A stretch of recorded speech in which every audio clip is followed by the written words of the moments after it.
The storm came down like the hand of God pressing against the earth, turning Highway 89 into a white oblivion where the road disappeared beneath 3 feet of snow and the wind screamed loud enough to drown out thought itself. Christmas Eve, 18 degrees below zero. The kind of cold that stopped clocks and froze breath midair and made men wonder if they had finally pushed their luck too far. Marcus Stone gripped the steering wheel of his 2003 Ford pickup and felt the engine shudder beneath him like a dying animal trying to pull one last breath. The dashboard lights flickered. The heater coughed warm air that barely reached his fingertips.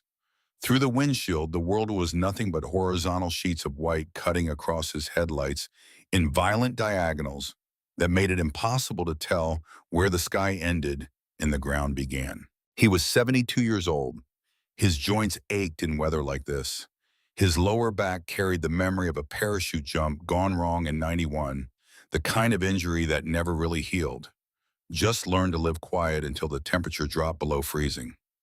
The wedding band on his left hand was 8 years gone, but the indent remained a ghost of gold that reminded him every morning that Helen was not coming back. He had driven 400 miles today, from Billings to the veteran cemetery outside Helena, where her headstone read, "Beloved Wife Eternal, Light," and he had knelt in the snow with frozen knees and told her the same thing he told her every Christmas Eve, that he was still here, that he missed her, that he was trying. The engine rattled again.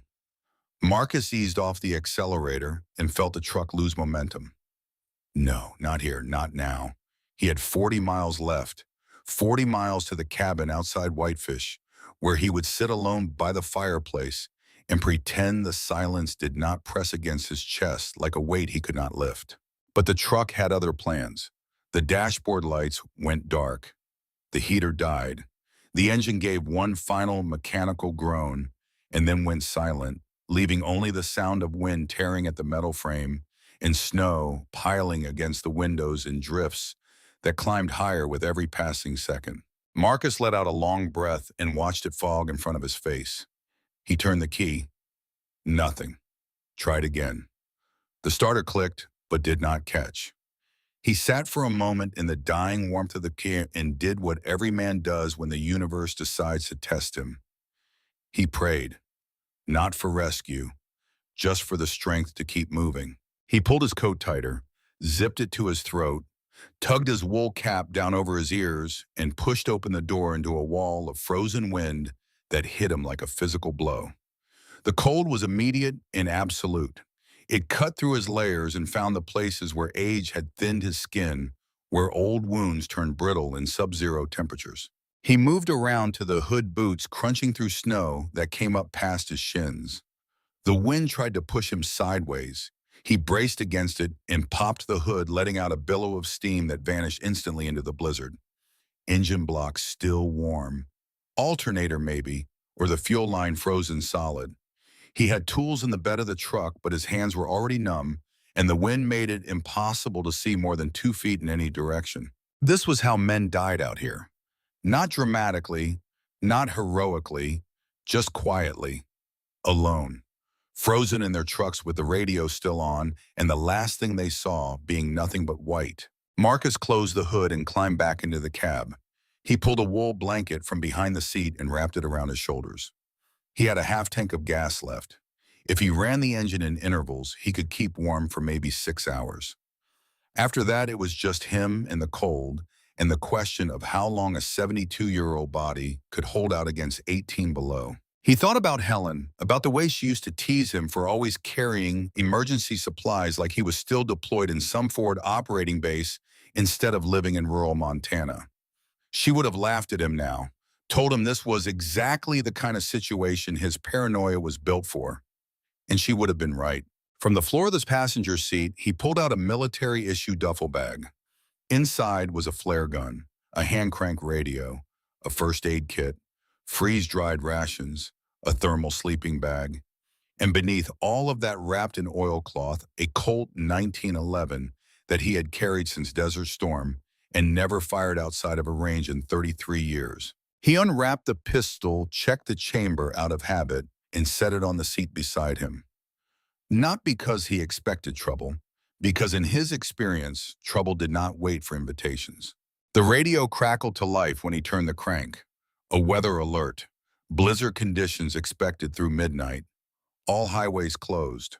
Motorists advised to seek shelter immediately. He almost laughed. Seek shelter. As if there was anything out here but snow and silence and the slow march toward hypothermia. He was reaching for the flare gun when he saw the lights. Two beams cutting through the storm, maybe a quarter-mile back. Red and blue strobes flickering against the white like distant fireworks. A patrol vehicle. Highway patrol, maybe. Or a county sheriff. Someone doing wellness checks on a night when anyone still on the road was either desperate or stupid. Marcus sat up straighter. Relief flickered in his chest, but he tamped it down. He had lived long enough to know that help did not always arrive in the shape you expected.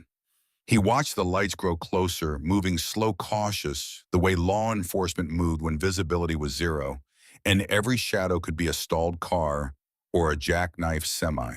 The vehicle pulled up behind him and stopped, headlights blazing into his rearview mirror and turning the inside of his cab into a harsh white glare. Marcus raised his hand slowly, palms visible, and waited. This was the choreography of survival. The dance every black man learned whether he wanted to or not. Hands visible, movement slow. Do not give them a reason. The door of the patrol SUV opened and a figure stepped out into the blizzard. Tall, broad-shouldered, moving with the deliberate confidence of someone who wore a badge and knew it gave him authority over everything in a 50-mile radius. A second figure followed, then a third, 3 officers. In the middle of a blizzard, on Christmas Eve, Marcus lowered his window just enough to let sound through, but not enough to let the cold devour what little heat remained. The lead officer approached, flashlight beam cutting through the snow and landing directly in Marcus's face, blinding him. The voice that followed was flat, professional. The kind of voice that had asked the same questions 1,000 times and expected the same answers. License and registration. Marcus moved slowly, reached for the glove compartment with one hand while keeping the other visible on the steering wheel. The leather of his wallet was cold and stiff. He pulled out his license, his vehicle registration, his insurance card. 72 years of driving, and he had never once failed to carry these documents. He passed them through the window gap. The officer took them without a word and stepped back, flashlight trained on the plastic cards. Marcus could see him now in the reflected glow. White, maybe 35, clean-shaven, the kind of face that had not yet learned how hard the world could be, but was trying to fake it anyway.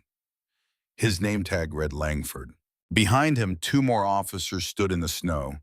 One older, maybe 50, with gray at his temples and a canine leash in his gloved hand. The German shepherd at his side was massive, black and tan fur, dusted with snow, ears perked forward, eyes locked on Marcus with the kind of focus that came from years of training. The third officer was younger, a woman, maybe 28, blonde hair tucked under her cap. Her hand rested on her sidearm, but she had not drawn it. Langford stepped back to Marcus's window. His flashlight stayed in Marcus's eyes. "This your vehicle?" Marcus kept his voice level. "Yes, sir. 15 years now. Engine trouble, alternator, I think. Died about 10 minutes ago." Langford did not respond immediately. He looked at the registration again, then at Marcus, then back at the registration. His jaw tightened. "Step out of the vehicle, please." Marcus felt the first prickle of unease move down his spine. The tone had shifted. Professional to suspicious in the span of a heartbeat. "Sir, I just need a jump or a tow. Engine died, that is all." Langford's voice hardened. "I am not going to ask you again. Step out of the vehicle." Marcus opened the door slowly and stepped down into snow that came past his ankles. The wind hit him immediately, cutting through his coat and stealing the warmth from his chest. He stood with his hands visible at his sides, shoulders back, chin level, the posture of a man who had stood at attention 1,000 times before. Langford moved closer, too close. invading the space that should have been respect between two men in a storm. This truck was reported stolen 3 hours ago. Billings PD, black Ford F-150 license plate matching yours exactly. Marcus's breath caught. Stolen. His truck. The truck he had driven for 15 years. The truck Helen had bought him as a retirement gift when he hung up his detective shield and said he was done chasing ghosts. Sir, there must be some mistake. This is my truck. I have the title at home. I can call my insurance company. Langford did not blink. Title could be forged. Insurance could be faked.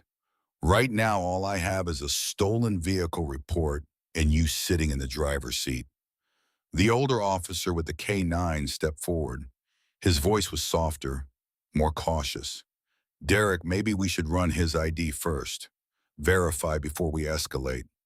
Langford did not look at him. I know what I am doing, Carter. The dog at Carter's side growled low in his chest, not aggressive, wary, like he sensed something in the air that his handler did not.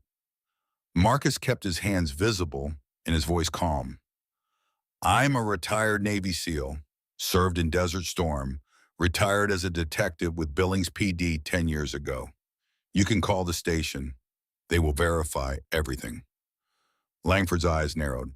A lot of people claim military service. Does not make it true. The words landed like a slap. Marcus felt the anger rise in his chest, but he swallowed it down.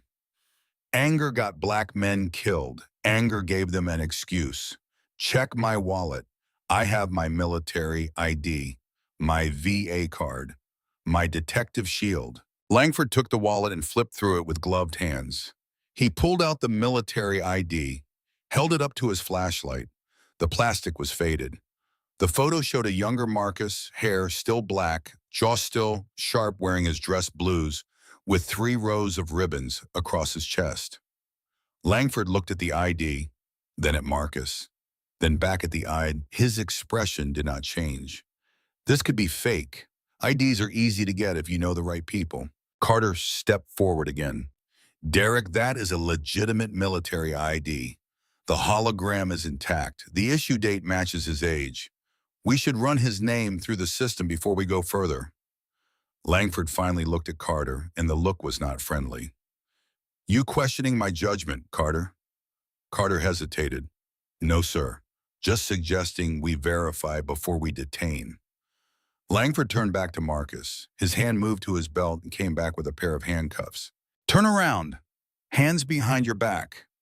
Marcus did not move. Sir, I have done nothing wrong. My truck broke down. I am trying to get home.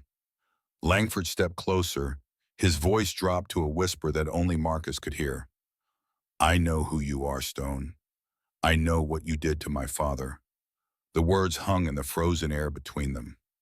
Marcus felt his blood turn to ice that had nothing to do with the temperature.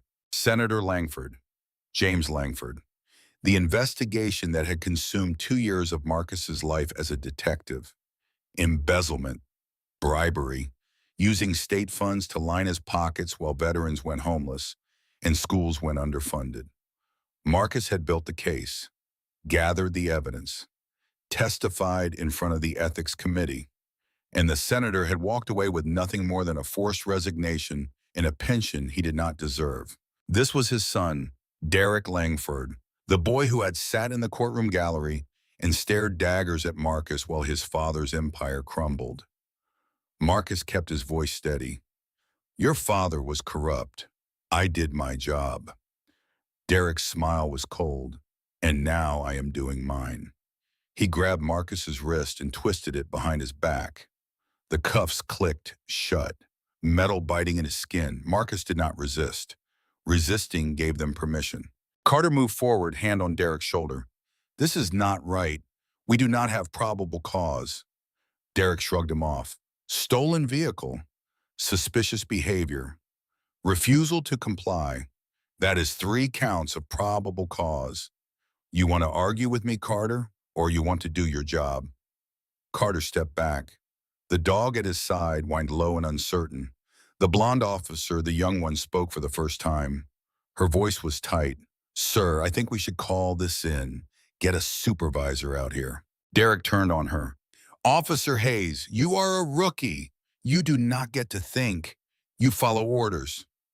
Rita Hayes swallowed hard but did not back down. With respect, sir, detaining a veteran without verification is a lawsuit waiting to happen. Derek's jaw clenched. He looked at Marcus, then at the truck, then at the storm raging around them. Fine. We will verify. Carter run the K-9. If this truck is stolen, there might be contraband. Drugs, weapons, something to justify the arrest. Carter hesitated. The blizzard is too severe. Valor will not be able to track in this wind.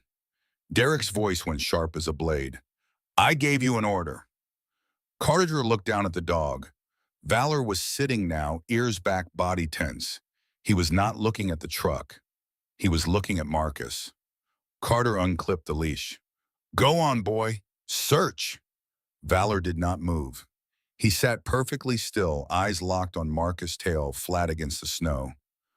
Carter frowned. Valor, search the vehicle. The dog stood slowly, took one step toward the truck, then stopped.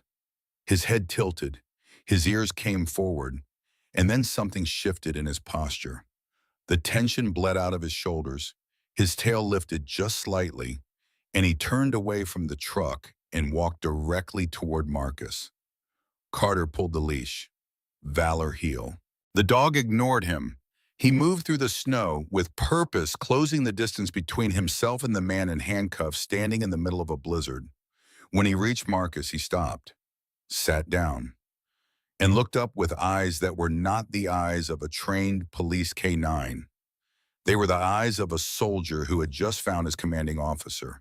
Marcus felt his breath leave his body, the mannerisms, the way he sat with his weight on his left haunch because his right hip carried an old injury, the tilt of his head, the intensity in those dark eyes. This was not just any German shepherd.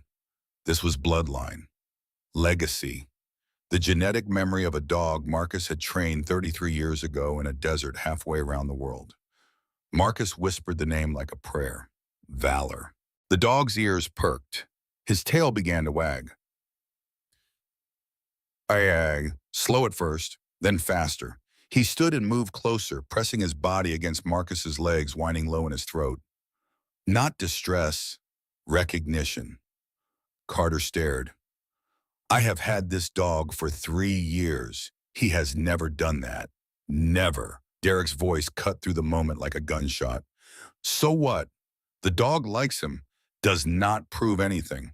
Marcus looked down at Valor and felt 30 years collapse into a single moment. The desert, the heat, the sound of mortar fire, and the smell of burning oil. A young private screaming for help inside an overturned Humvee while flames licked at the fuel tank. Marcus running toward it when everyone else ran away, pulling the kid out with seconds to spare. Isaiah Cross, 21 years old, thought he was going to die until a SEAL with a bad back and no quit in him dragged him into the sand and shielded him from the explosion. And the original Valor, young then, barely trained, following Marcus into that inferno and pulling a second soldier out by his vest while Marcus carried Isaiah. 2 lives saved, 1 mission, 1 team. That dog had died in 2002, but his bloodline had survived. This dog, this Valor, carried the same genetics, the same instincts, the same loyalty that lived in his blood. Marcus looked up at Derek. His voice was quiet, but it carried weight. I trained this dog's ancestor in '91. Operation Desert Storm. We were stationed in Kuwait, ran missions into Iraq. The original Valor saved my life in Basra during a convoy ambush. We lost him in that same firefight. Thought that bloodline was gone forever. But military breeding programs kept records. This is his legacy. His grandson, maybe. The instincts do not lie. Derek's face was stone. Good story. Prove it. Marcus knelt down slowly, hands still cuffed behind his back. Valor moved with him, pressing his head against Marcus's chest. Marcus spoke quietly, commands that no one had used in 30 years, commands he had invented himself because standard military training did not account for the bond between a man and a dog who had walked through fire together. Commands passed down through bloodline and breeding records. Shadowfall. Valor dropped into a crouched belly to the snow eyes locked on Marcus. Shadow rise. Valor stood, moved to Marcus's left side, sat perfectly aligned with his leg. Shadow guard. Valor turned, placing himself between Marcus and Derek. Hackles raised a low growl vibrating in his chest. Carter stumbled backward. Those are not standard K9 commands. Where did you learn those? Marcus looked up at him. I did not learn them. I invented them. 30 years ago, when the first Valor and I were all each other had. And somehow, through breeding records or genetic memory or something I cannot explain, this dog knows them too. Rita Hayes stepped forward, phone in her hand.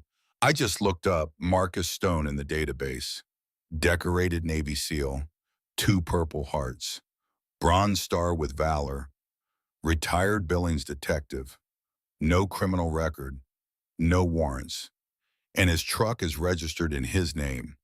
There is no stolen vehicle report matching this license plate. Derek's face went pale. That is impossible. I saw the report myself. Rita's voice was steady. Then you saw wrong, or someone lied to you. Either way, this man is not a criminal. And you just detained a war hero without cause. The wind howled, the snow fell, and somewhere in the distance, barely visible through the storm, another set of headlights appeared on the highway. Moving slow, deliberate, the kind of vehicle that did not belong to highway patrol or county sheriff. Federal plates, black SUV, FBI. Derek saw it too. His hand moved to his sidearm, not drawing, just resting there. Ready. Carter moved to unlock Marcus's cuffs. I am sorry, Mr. Stone. This was a mistake. But Derek's voice cut through the moment. Nobody moves. We are not done here. And in that instant, as the federal vehicle drew closer and Valor pressed tighter against Marcus's side, the storm seemed to pause. The wind held its breath. And Marcus Stone, 72 years old, retired. SEAL retired detective man who had walked through fire and come out the other side, looked Derek Langford in the eyes and saw exactly what he was. Not a cop, a predator. And whatever was about to happen next, it was going to be worse than the cold. The federal SUV rolled to a stop 20 feet away, engine idling, headlights cutting twin pillars of light through the blizzard that made the falling snow look like static on an old television screen. The wipers swept back and forth in a rhythm that seemed louder than it should be, like a metronome counting down to something inevitable. Derek's hand stayed on his sidearm. Carter stepped back, pulling Valor with him, though the dog resisted, whining low in his throat, eyes locked on Marcus.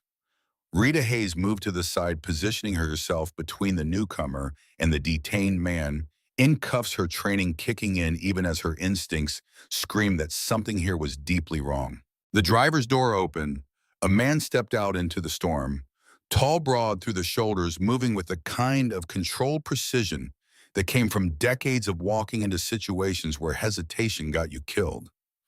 He wore a black tactical jacket with FBI printed across the chest in yellow letters that caught the headlights. His face was weathered lines carved deep around his eyes and mouth, the kind of face that had seen too much and remembered all of it. 54, maybe 55. Black, graying at the temples. And when his eyes landed on Marcus Stone standing in handcuffs in the middle of a Montana blizzard, they widened in a way that had nothing to do with surprise and everything to do with recognition. He moved forward through the snow, each step deliberate, and when he spoke, his voice carried the authority of a man who had earned his badge the hard way. What in God's name is going on here? Derek straightened, trying to reassemble his composure. Federal agent. This is a local matter. Highway patrol jurisdiction. The FBI agent ignored him completely. He walked straight past Derek, past Rita, past Carter, and the dog, and stopped 3 feet from Marcus. His eyes moved over Marcus's face like he was looking for something he had lost a long time ago and just found again. When he spoke, his voice cracked just slightly. Marcus Stone. Marcus met his gaze and felt the years collapse between them. The voice was older now, deeper, but he knew it. He had heard it screaming for help instead of burning Humvee 33 years ago. Isaiah Cross. The name hung between them like a bridge across 3 decades. Isaiah's jaw worked. His eyes were bright. Not from the cold. He turned to Derek and the warmth drained from his voice, replaced by something cold and sharp as January steel. Take those cuffs off him. Right now. Derek's face flushed. Sir, this man is a suspect in a stolen vehicle case. I have probable cause to detain. Isaiah stepped closer to Derek, invading his space the way only federal agents and combat veterans know how to do. You have a man standing in a blizzard wearing handcuffs and not one shred of actual evidence. The vehicle registration matches his name. The database shows no warrants. And unless you have developed psychic powers in the last 5 minutes, you have no probable cause for anything except a harassment lawsuit. Derek's hand flexed on his sidearm.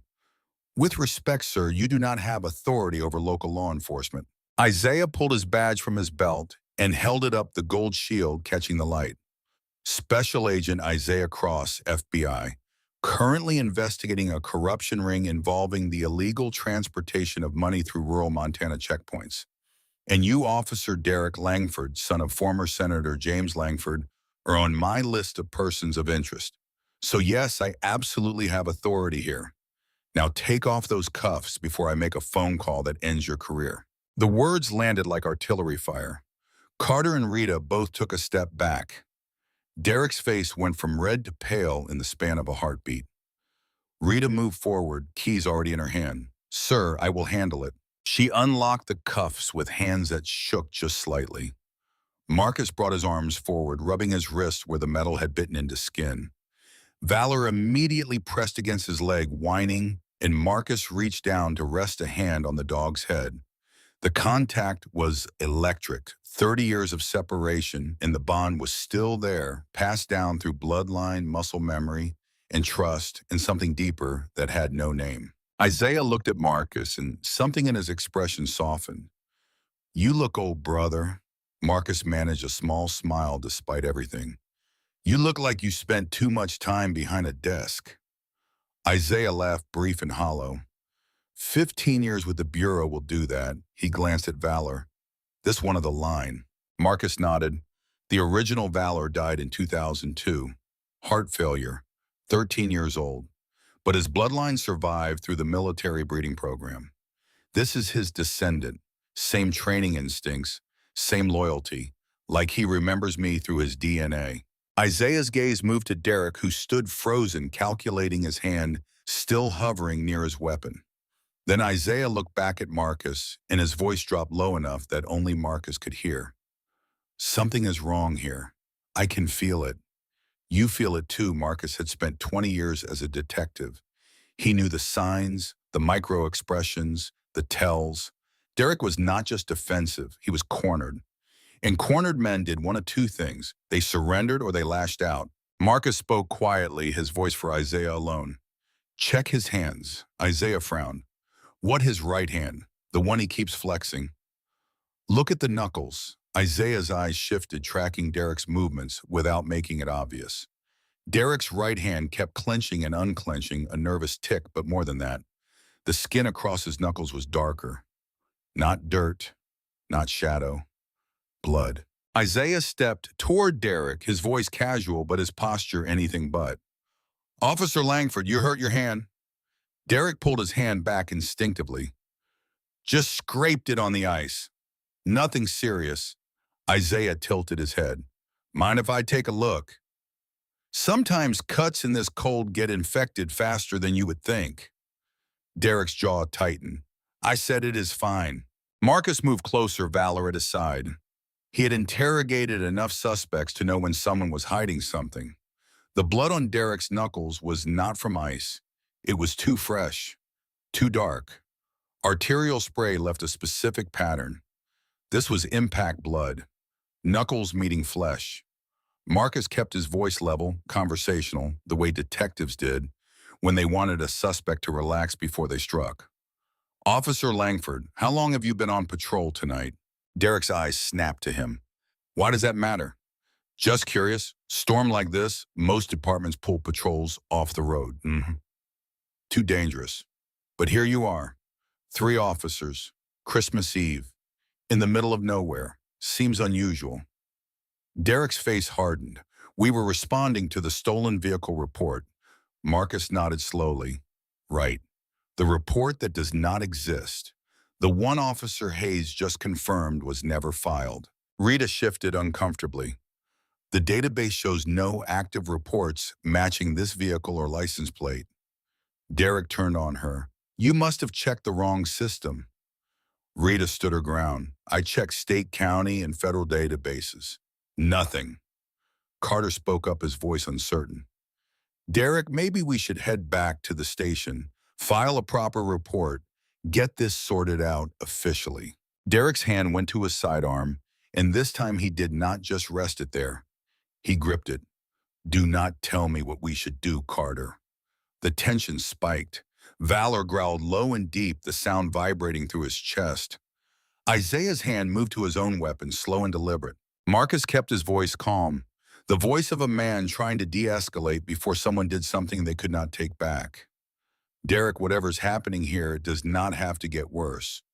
Put your hand away from your weapon and let us all take a breath. Derek laughed sharp and bitter. You do not get to tell me what to do, Stone. You ruined my father, destroyed his career, turned him into a joke. And for what? Some self-righteous crusade because you thought you were better than everyone else. Marcus met his eyes. Your father stole money meant for schools and veterans. I did not ruin him. He ruined himself. Derek's grip tightened on his gun. My father was a great man, and you made sure no one would ever remember that. Isaiah stepped forward, his voice hard. Your father was a criminal, and unless you want to follow him into federal prison, I suggest you calm down and start explaining why you have blood on your hands. Derek froze, his eyes darted to his knuckles, to the dark stain he had tried to hide. And in that moment, Marcus saw it. The fracture, the point where the facade cracked and the truth started bleeding through. Marcus spoke quietly, his detective instincts taking over. Whose blood is that, Derek? Derek did not answer. His breathing was shallow. His eyes kept flicking to his patrol SUV, parked behind them, lights still flashing, engine still running. Marcus turned to look at the vehicle. Standard police SUV, Dodge Durango, tinted windows. But something was off. The rear bumper sat lower than it should, like there was extra weight in the back. Marcus started walking toward the vehicle.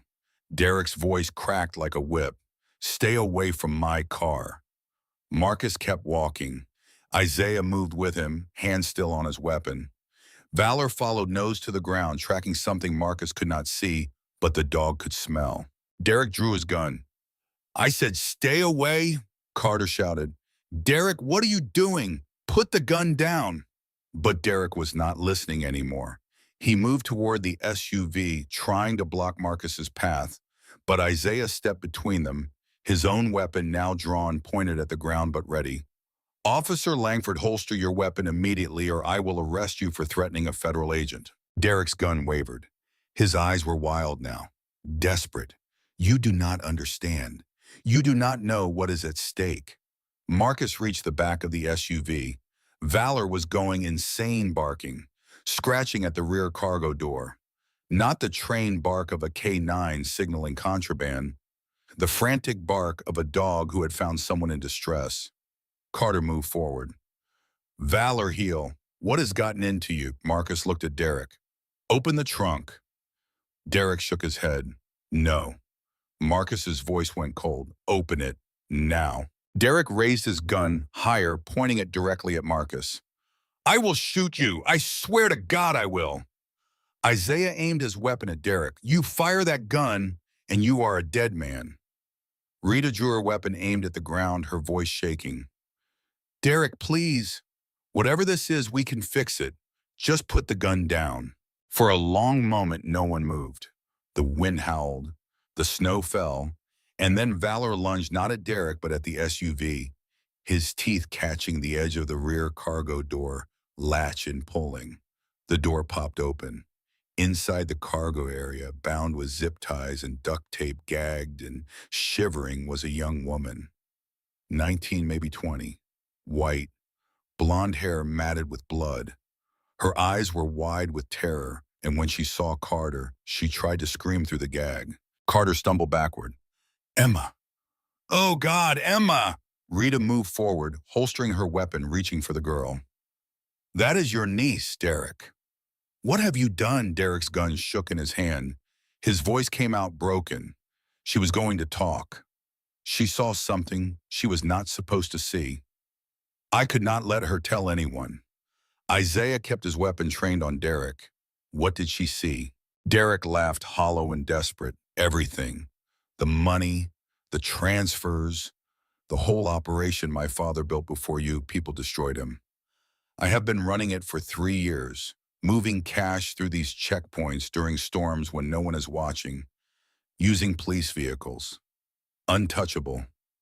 And then she had to go and drive past at the wrong time, see me loading the bags, ask questions. Carter's voice was barely a whisper. You kidnapped my niece. You hurt her. Derek's eyes met Carter's. I did what I had to do, and I told you, Carter. I told you if you said anything, if you reported anything, she would disappear. You should have kept your mouth shut. Marcus felt the pieces fall into place. The stolen vehicle report that did not exist. Derek luring Marcus out here, using the blizzard as cover planning to make Marcus disappear and blame it on exposure. Tying up loose ends, silencing anyone who knew too much. Isaiah's voice cut through the moment. Derek Langford, you are under arrest for kidnapping, assault, corruption, and abuse of authority. Put your weapon down. Derek shook his head slowly. No, I am not going to prison. I am not ending up like my father. And then he moved. Fast. Grabbed Rita by the arm, pulled her in front of him as a shield gun pressed to her temple. She gasped, eyes wide, hands raised. Derek backed toward the cabin checkpoint building, a small wooden structure 20 yards away, dragging Rita with him. Nobody move, or I will kill her. Carter took a step forward. Derek, think about what you are doing, Derek screamed. I know exactly what I am doing. All of you move into the cabin. Now, Isaiah kept his weapon aimed. You are making this worse. Derek pressed the gun harder against Rita's head. Move, or she dies right here. Marcus met Isaiah's eyes. Isaiah gave a small nod. They would comply. For now. But this was not over. Marcus helped Emma out of the SUV, removing her gag, cutting her zip ties with a pocket knife Carter handed him. She collapsed into her uncle's arms, sobbing. Carter held her, his face a mask of grief and rage. Derek shouted again. Into the cabin. All of you, now. They moved slowly through the snow. Marcus, Isaiah, Carter, holding Emma Rita with a gun to her head. Valor followed Marcus never more than a foot away, hackles raised, ready to tear Derek apart on command. The cabin was small. One room, a wood stove in the corner, a radio desk, a few chairs. Derek shoved them all inside and slammed the door, locking it from the outside. Through the window, they could see him pacing, gun still drawn, talking to himself. Rita collapsed into a chair. Her hands were shaking. He is going to kill us. Isaiah checked the door. Solid wood, locked from outside, windows too small to climb through. He pulled out his phone. No signal. The storm was blocking everything. Carter held Emma, whispering to her, You are safe now, I promise, you are safe. Marcus moved to the window, watching Derek. The man was unraveling, talking to himself, waving the gun. And then Derek pulled out his own phone, made a call. Marcus could not hear the words, but he could see Derek's face. Angry, desperate, calling for backup. Or worse. Isaiah moved beside Marcus. We need to get out of here before whoever he called shows up. Marcus nodded. He looked down at Valor, sitting perfectly still beside him, eyes locked on Marcus's face, waiting for orders. Marcus knelt down, hand on Valor's head, and spoke quietly. The old commands, the ones no one else knew. Hand signals only the dog could understand. Commands passed down through bloodline and breeding records. Valor's ears perked. His body tensed. Ready. Isaiah watched. What are you doing? Marcus looked up at him, and for the first time in 30 years, Isaiah saw the Navy SEAL looking back at him instead of the old man. Getting us out of here. Just like Kuwait. Just like Basra. You remember how this works? Isaiah's face hardened into something fierce and focused. Every second of it. Then get ready. Because when that door opens, we have maybe 10 seconds before Derek realizes what is happening. And I am not dying in Montana on Christmas Eve. Outside, Derek was still on the phone, still pacing, still unraveling. Inside, Marcus Stone, 72 years old, retired. SEAL retired detective, man who had walked through fire and dragged men out of hell, began to plan. And Valor, descendant of the dog who had saved his life 33 years ago in a desert half a world away, sat perfectly still beside him, waiting for the signal, remembering everything his bloodline had taught him. The cabin was silent except for the howl of wind against the walls and the crackling of embers in the wood stove that had been burning low when they arrived. Marcus stood at the window watching Derek pace through the snow outside, guns still in hand, phone pressed to his ear. The man was coming apart. Marcus had seen it before. The moment when someone realizes they have crossed a line they cannot uncross, and the only options left are surrender or annihilation. Isaiah moved beside him, voice low. How long before whoever he called gets here? Marcus kept his eyes on Derek. In this storm, 20 minutes, maybe 30 if they are coming from town. Rita sat in the corner, arms wrapped around herself, face pale. He is going to kill us. You know that, right? He cannot let us leave. We all saw Emma. We all heard him confess. Carter held his knees close. Emma was shaking, tears streaming down her face, but she was alive. That was all that mattered to Carter right now. He looked at Marcus. Is there a way out of this that does not end with someone dead? Marcus turned from the window. He looked at each of them. Rita young and terrified, but holding it together.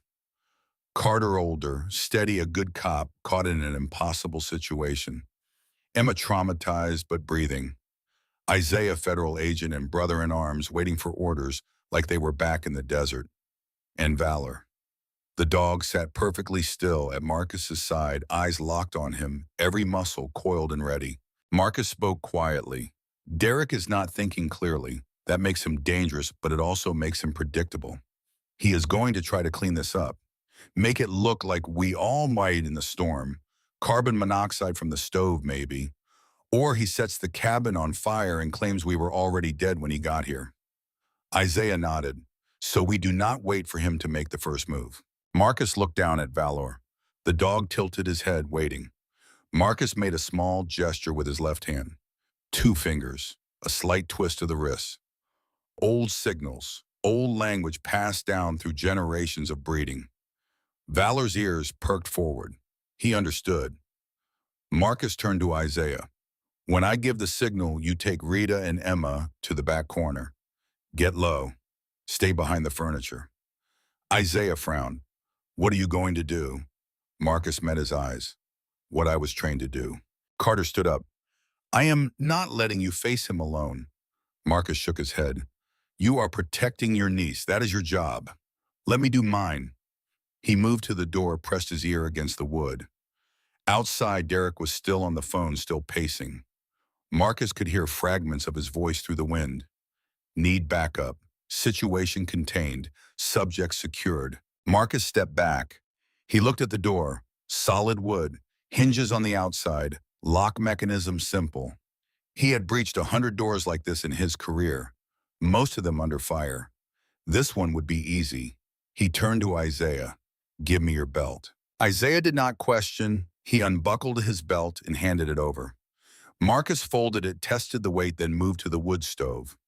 Using a piece of firewood, he wedged the stove door open slightly, letting smoke begin to fill the room. Not enough to choke them, just enough to make it look like something was wrong. Rita coughed. What are you doing? Marcus kept working, making Derek think we are suffocating, making him feel safe. The smoke thickened. Isaiah pulled Emma and Rita to the back corner, low to the ground where the air was clearer. Carter stayed near Marcus, watching. Marcus positioned himself beside the door. Valor moved with him, silent as a shadow. Marcus made another hand signal. The dog shifted, body tensing, ready to launch. Outside, Derek noticed the smoke seeping through the cracks in the door. He stopped pacing. Moved closer. Marcus could hear his footsteps crunching through snow. Derek called out, voice muffled through the wood. Running out of air in there, Stone. That is what happens when you burn green wood in a closed space. Carbon monoxide. Quiet way to go. Painless, they say. Marcus did not respond. He counted Derek's steps. 5 feet from the door. 4, 3. Derek kept talking. I am going to tell them I tried to save you, that the storm was too much, that you all froze before I could get help. No one will question it. No one will care about a washed-up old detective and a corrupt FBI agent. Isaiah tensed in the corner, but Marcus raised a hand. Wait. Derek was at the door now. Marcus could hear him breathing on the other side. The lock clicked. The handle turned. The door opened 6 inches, and Derek peered through the gap, gun-raised eyes scanning the smoky interior. And Marcus moved. 33 years of training compressed into 4 seconds of controlled violence. Second one. Marcus grabbed the barrel of Derek's gun with his left hand, twisting it away from the door while yanking Derek forward off balance. Derek stumbled through the doorway, shocked, trying to pull the trigger, but Marcus already had his thumb jammed behind the hammer, preventing it from falling. Second two, Marcus drove his right elbow into Derek's solar plexus, a short, brutal strike that collapsed Derek's diaphragm and stole his breath. The gun fell from Derek's hand into the snow. Second three, Marcus swept Derek's legs, dropping him face first into the cabin floor. Before Derek could recover, Marcus had his knee in Derek's back, pulling Derek's right arm up and back in a lock that would dislocate the shoulder if Derek moved wrong. Second four, Valor launched. Not at Derek, at the gun lying in the snow outside. The dog grabbed it in his teeth and dragged it into the cabin away from Derek's reach, then sat perfectly still guarding it. Derek screamed, "You broke my arm! You broke my arm!" Marcus applied more pressure. "It is not broken yet, but it will be if you keep struggling." Isaiah was already moving, pulling zip ties from his pocket. Carter helped securing Derek's other arm behind his back, then his ankles. Rita grabbed the gun from Valor, clearing the chamber, making it safe. Emma sat in the corner crying, but this time not from fear, from relief. Derek thrashed, "You cannot do this. I am a police officer. You are assaulting an officer." Marcus leaned close, his voice cold enough to freeze blood. "You kidnapped a girl, held her hostage, threatened to kill federal agents. You stopped being a police officer the moment you decided your father's corruption was worth more than human lives." He stood up, letting Isaiah take over.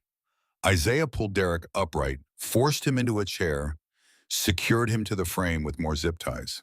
Marcus moved to the window. Outside, headlights appeared through the blizzard.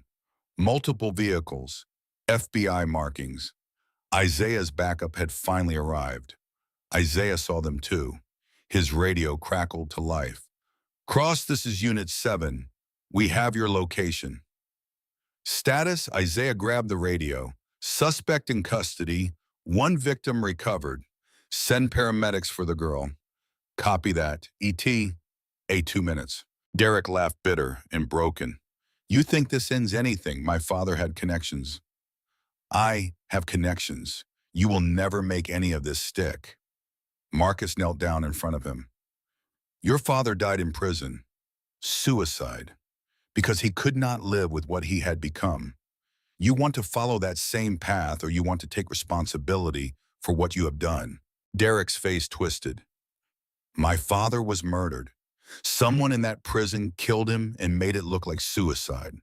And I am going to find out who." Isaiah stepped forward. "Your father was not murdered. I read the autopsy report myself. He hanged himself with a bed sheet because he could not face another 20 years behind bars. And unless you start cooperating, you are looking at the same sentence." The fight went out of Derek. His shoulders slumped, his head dropped. He was done. The FBI vehicles pulled up outside. Agents in tactical gear swarmed the cabin, securing the scene, checking everyone for injuries. Paramedics wrapped Emma in thermal blankets, checked her vitals. started an IV to counter dehydration and shock. Carter did not leave her side. One of the agents approached Marcus. "Sir, are you injured?" Marcus shook his head. "I am fine." The agent looked him over, saw the bruises forming on his wrist from the handcuffs the way he favored his left leg. "You should let the paramedics check you anyway." Marcus waved him off. "I have had worse." Isaiah moved through the chaos, directing his team coordinating with local law enforcement. He found Marcus sitting on the cabin steps, Valor at his side, both of them watching the snowfall. Isaiah sat down beside him. "You still move pretty fast for an old man." Marcus managed a tired smile. "Muscle memory. Comes back when you need it." They sat in silence for a moment. Then Isaiah spoke. "I never thanked you. For Basra. For pulling me out of that Humvee." Marcus looked at him. "You have thanked me every day for 33 years by becoming the man you are, by doing the job right. That is all the thanks I ever needed." Isaiah's eyes were bright. "I have a daughter now, Zara. She is 7. I tell her about you, about the man who saved her daddy's life." Marcus felt something tighten in his chest, something that had been hollow for 8 years since Helen died. "You should bring her by sometime. I would like to meet her." Isaiah nodded. "I will, I promise." One of the FBI agents approached. "Sir, we found something in Langford's vehicle. You need to see this." They walked through the snow to Derek's patrol SUV. The agent opened the rear cargo area, revealing 3 duffel bags hidden under a false floor panel. Isaiah unzipped one. Stacks of cash. Hundreds. 50s. All used bills. Non-sequential. The kind of money that moved through criminal networks. The agent gestured to a laptop in an evidence bag. "We pulled this from under the driver's seat. It is password protected, but our tech team will crack it. Preliminary scan shows encrypted files, bank account numbers, transfer logs, names." Isaiah looked at Marcus. "This is bigger than Derek. This goes all the way back to his father's operation. Maybe further." Marcus stared at the money. "How much?" The agent checked his notes. Rough estimate, 300,000. And judging by the transaction logs on that laptop, this was just one shipment. Isaiah let out a low whistle. Derek was running a full-scale money laundering operation through police checkpoints, using the storm as cover, moving cash for organized crime. Marcus nodded slowly.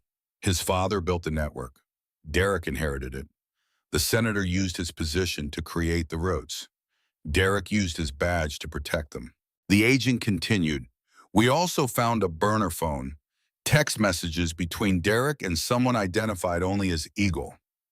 Orders, schedules, drop points." Isaiah frowned. "Eagle? That is military terminology. You think Derek had help from someone with a service background?" Marcus shook his head, or someone pretending to have one. Either way, this is not over. Derek was middle management. Whoever Eagle is, they are still out there. Isaiah put a hand on Marcus's shoulder. "Let us worry about that. You did enough tonight. You saved lives. You stopped a corrupt cop.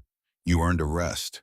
But Marcus was already thinking ahead, already seeing the pattern, already putting pieces together the way detectives do when the case is not as closed as everyone thinks. 1 week later, the town of Whitefish held a ceremony in the community center.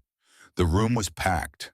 Local news cameras, state officials, veterans organizations, and citizens, dozens of them, people who had heard the story, who had seen the news coverage, who wanted to meet the man who had stopped a corrupt officer and saved lives in the middle of a Christmas Eve blizzard.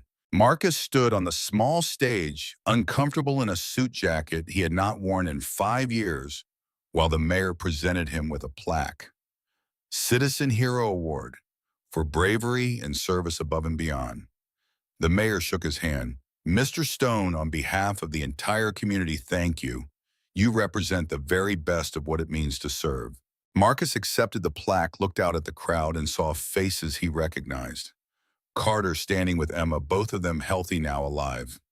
Rita Hayes promoted to detective after her testimony against Derek helped secure the conviction. Isaiah in the back holding the hand of a little girl with bright eyes and her father's smile. Marcus cleared his throat. The microphone squealed. He was not good at speeches. Never had been. I did not do anything special. I just did what needed to be done. We all have that choice every day to stand up when we see something wrong, to help when we see someone hurting, to remember that the badge, the uniform, the authority, those are tools for service, not weapons for power. He paused, looked down at Valor sitting perfectly still at his feet, wearing a new collar with tags that read property of Marcus Stone. And sometimes, if we are lucky, we get a second chance to save someone, to be saved, to remember that the best parts of us do not die just because we get old or tired or think we have nothing left to give. Legacy lives on in the people we help, in the bonds we forge, in the bloodlines that remember. The crowd applauded. It was not polite applause. It was the real kind. The kind that comes from people who have been moved. After the ceremony, Isaiah approached with Zara. The little girl looked up at Marcus with wide eyes. Isaiah knelt beside her. Zara, this is the man I told you about. This is Marcus. Zara stepped forward, suddenly shy. Hi, Mr. Marcus. Marcus knelt down, groaning slightly as his knees protested. Hi, Zara. Your daddy tells me you like dolphins. Zara's face lit up. I love dolphins. I want to study them when I grow up. Marcus smiled. That is a good dream. You hold on to that. Zara looked at Valor. Is that your dog? Marcus nodded. His name is Valor. He is a very good boy. Can I pet him? Marcus looked at Valor. The dog's tail wagged once. Marcus nodded. Go ahead. Zara reached out gentle and stroked Valor's head. The dog leaned into her touch, patient and calm. She giggled. Isaiah watched them, his expression soft. Marcus, I want to ask you something. Marcus stood, joints popping. What is it? We are having Christmas dinner tomorrow. Me, Zara, my wife Lauren. It is late, I know. But we would really like it if you join us. Make up for the one you missed. Marcus felt that tightness in his chest again. The hollow place that had been empty for so long starting to fill. I do not want to intrude. Isaiah put a hand on his shoulder. Brother, you could never intrude. You are family. You always have been. Marcus looked at Zara, still petting Valor, her laughter bright and pure. He looked at Isaiah, the boy he had pulled from a burning vehicle, now a man with a family and a life and a future. And he looked at Valor, the descendant of the dog who had saved his life, carrying forward a legacy that refused to die. He nodded. I would like that. Thank you. That night, Marcus sat in his cabin with Valor curled up by the fireplace. The dog's breathing was slow and steady, peaceful. Marcus had adopted him officially. The paperwork was done. The DNA test had confirmed it. Valor was the great-grandson of the dog Marcus had trained in 1991. The military breeding program had kept meticulous records. When the original Valor went missing during that convoy ambush, his bloodline had been preserved. Puppies born, trained, distributed to K9 units across the country. This Valor born in 2016 carried the same genetics, the same instincts, and somehow impossibly he had recognized Marcus, not through memory, through something deeper, something that lived in his blood. Marcus looked around the cabin. It was small, simple, but it did not feel empty anymore. His phone buzzed, a text from Isaiah, a photo, Zara holding a drawing she had made, a stick figure man with a boom, hearts around them. The caption read, Zara says you are her hero too. Marcus stared at the photo for a long time. Then he saved it, set it as his background. He thought about Helen, about the life they had built together, the years they had shared, the silence after she was gone. He had thought the chapter of his life was over, that he would just exist until he did not anymore. But sitting here now in this cabin with this dog, knowing that tomorrow he would have Christmas dinner with people who cared about him, he realized something. He was not done yet. There was still life left, still purpose, Still reasons to wake up in the morning and keep going. Valor lifted his head, looked at Marcus, and made a soft sound. Not a whine, just acknowledgement. I am here. You are here. We are okay. Marcus reached down and scratched behind the dog's ears. Yeah, buddy, we are okay. Outside, the snow had stopped. The storm had passed. The stars were visible through the window, bright and cold and infinite. Marcus closed his eyes. For the first time in 8 years, he did not feel alone. And when he dreamed that night, it was not of war or loss or the things he had failed to save. It was of a little girl laughing, of a brother found, of a dog whose bloodline remembered, of a future that still had light in it, of coming home.